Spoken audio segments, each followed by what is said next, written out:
सो है astro world में आप सभी का स्वागत है। मैं मंदार आप सभी का स्वागत करता हूँ और एक शानदार वीडियो में। और आज के इस वीडियो में हम लोग क्लास 8 साइंस के 6th chapter that is combustion and flame NCERT followed syllabus combustion and flame को देखने वाले हैं।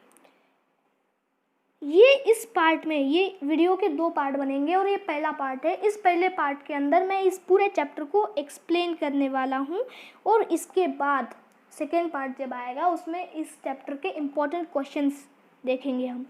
तो सेकेंड पार्ट को देखने के लिए प्लीज़ मेक श्योर कि आपने हमारे चैनल को सब्सक्राइब कर रखा हो और बेल वाले नोटिफिकेशन आइकन को ऑल पर प्रेस कर रखा हो इम्पॉर्टेंट क्वेश्चंस को जानने के लिए। So let's begin. कंबक्शन तो देखिए, अब कंबक्शन होता क्या है। Combustion is a chemical process in which substance reacts with oxygen to give off heat and light is called combustion. Very simple definition. Combustion एक ऐसी केमिकल प्रोसेस है जिसके अंदर ऑक्सीजन का होना नेसेसरी है और इन प्रेजेंस ऑफ ऑक्सीजन वहाँ पर हीट और लाइट इमिट की जाती है कंबक्शन के अंदर। That is a simple definition. Moving upon, combustion के भी टाइप्स होते हैं। तो देखिए, कंबक्शन को हमने ब्रॉडली 3 टाइप्स में क्लासीफाई कर रखा है। पहले है rapid combustion, then spontaneous combustion, then explosion.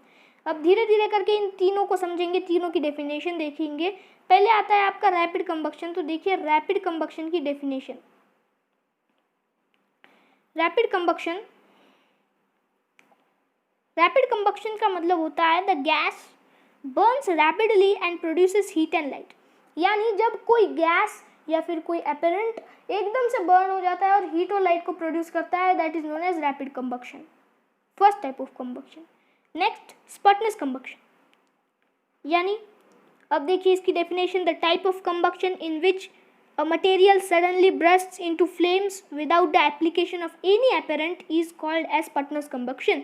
इसके अंदर जो आपका मटेरियल है वो डायरेक्ट फायर को कैच नहीं करेगा, वो सबसे पहले फ्लेम्स में बनेगा। यानी फ्लेम्स आगे पढ़ाऊंगा मैं फ्लेम्स क्या होते हैं, पहले ये देखिए फ्लेम्स में बनेगा फिर फायर को कैच करेगा, धीरे धीरे होगा, धीरे धीरे प्रोसेस होगी, that is known as spontaneous combustion. Then next explosion. अब देखिए एक्सप्लोजन क्या होता है। दिवाली का टाइम चल रहा है, क्रैकर्स तो हर जगह होंगे और क्रैकर्स को अगर आपने गौर किया हो तो क्रैकर्स में से लाइट निकलती है, साउंड निकलता है और हीट निकलती है। अगर आपने देखा तो रैपिड कंबक्शन और स्पॉटेनियस कंबक्शन में तो बस हीट और लाइट ही आ रही है, लेकिन एक्सप्लोजन जो होता है ना वो दिवाली के क्रैकर की तरह होता है। इसमें हीट, लाइट और साउंड दोनों भी आते हैं। Simple definition, when a large amount of gas formed in the reaction is liberated it is called explosion. Then moving upon temperature. अब देखिए टेम्परेचर होता क्या है।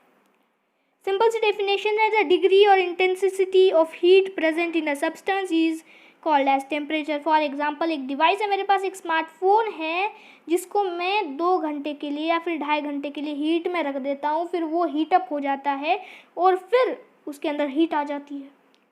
तो अगर मुझे देखना हो कि उसके अंदर कितनी % हीट आई है या फिर कितनी डिग्रीज हीट आई है तो हम उसे टेम्परेचर कहेंगे।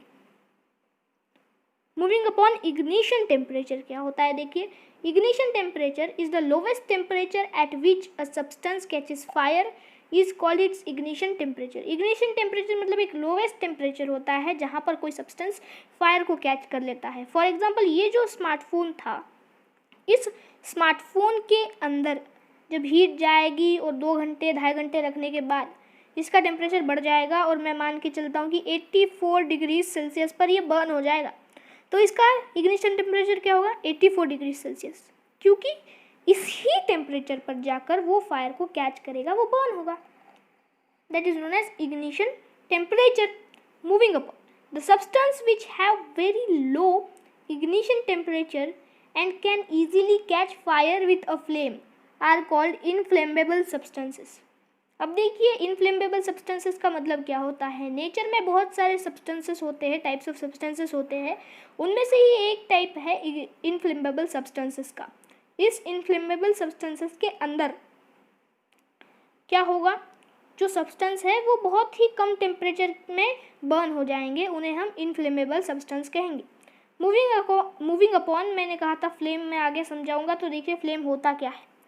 Flame is a hot glowing body of ignited gas that is generated on fire. The substance which vaporized during burning give flames. For example, घर का LPG हो गया, LPG या फिर आप जब गैस ऑन करोगे, गैस स्टोव ऑन करोगे, तब वहाँ से फ्लेम्स निकलेंगे, that is known as flame. अब देखिए फ्लेम का स्ट्रक्चर यहाँ पर देखिए आप लोग, ये है फ्लेम का स्ट्रक्चर. ये जो नीचे देख रहे हैं आप लोग, ये है वैक्स कैंडल, और फिर ये जो बॉर्डर आप लोग देख रहे हैं, that is hottest part of flame, that is also known as outer zone of complete combustion.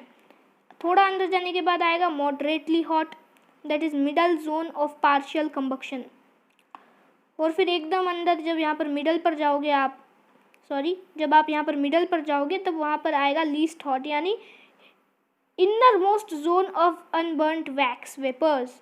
वहाँ पर बहुत कम टेम्परेचर होता है. स्ट्रक्चर देख लिया. अब फ्यूल आता है. फ्यूल क्या होता है? तो देखिए इसकी सिंपल सी डेफिनेशन है. फ्यूल बहुत सिंपल है. आपने देखा होगा गाड़ी में फ्यूल लगता है, तो वैसे ही फायर बनाने के लिए भी फ्यूल लगता है. फ्यूल की डेफिनेशन है, a substance that is used to provide heat और power is called as fuel. Then moving upon, the amount of heat energy produced on complete combustion of 1 kg of a fuel is called its calorific value. देखिए calorific value होता क्या है. तो क्लोरोफिलिक value एक ऐसा term है जो ये डिफाइन करेगा कि 1 kg पर कितना amount of heat energy produce होगा. और ये जो क्लोरोफिलिक वैल्यू है, इसे हम किलो जूल पर केजी के यूनिट में डिफाइन करते हैं. अब हमने ये देख लिया फ्लेम क्या होता है, फ्यूल क्या होता है, सब कुछ देख लिया. जैसा कि नेचर का लॉ है कि भाई अगर किसी चीज़ का एडवांटेज होता है तो उसका डिसएडवांटेजेस भी होगा, तो वैसे ही फायर के बिना आपकी लाइफ पॉसिबल नहीं है. और अगर फायर का डिसएडवांटेज आ गया तो आपकी लाइफ भी चली जाएगी. इसलिए हमें फायर को कंट्रोल करना पड़ता है. जब भी कहीं किसी जगह पर फायर लगती है, वहाँ पर वाटर डाला जाता है फायर को कंट्रोल करने के लिए. लेकिन वाटर को हम इलेक्ट्रॉनिक आइटम्स में या फिर ऑयल की जगह यूज़ नहीं कर सकते, क्योंकि वो बढ़ावा देगा फायर को. ऑयल की जगह अगर आप वाटर को यूज़ करोगे, ऑयल से फायर लगा है और वहाँ पर वाटर डालोगे, तो वो बढ़ावा देगा और वो फायर बढ़ता चला जाएगा, ना कि रुकेगा. और इलेक्ट्रॉनिक आइटम्स पर डालोगे तो आपकी जान को खतरा है, आप ही जाओगे ऊपर. तो इस जगह पर हम क्या करेंगे, इस जगह पर ऑक्सीजन के सप्लाई को रोक दिया जाता है.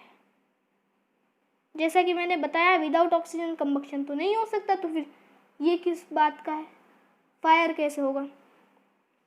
तो होप कि आपको ये वीडियो पसंद आया होगा. अगर वीडियो पसंद आया होगा तो वीडियो को कीजिए लाइक, और चैनल पे न्यू हो तो चैनल को कीजिए सब्सक्राइब, और ऐसे ही वीडियोस देखने के लिए. और ये जो लेक्चर है, इस लेक्चर का लिंक मैं डिस्क्रिप्शन बॉक्स में डाल दूँगा. डिस्क्रिप्शन बॉक्स से आप लोग इस लेक्चर को ले सकते हैं. तो चलिए मिलते हैं नेक्स्ट वीडियो में.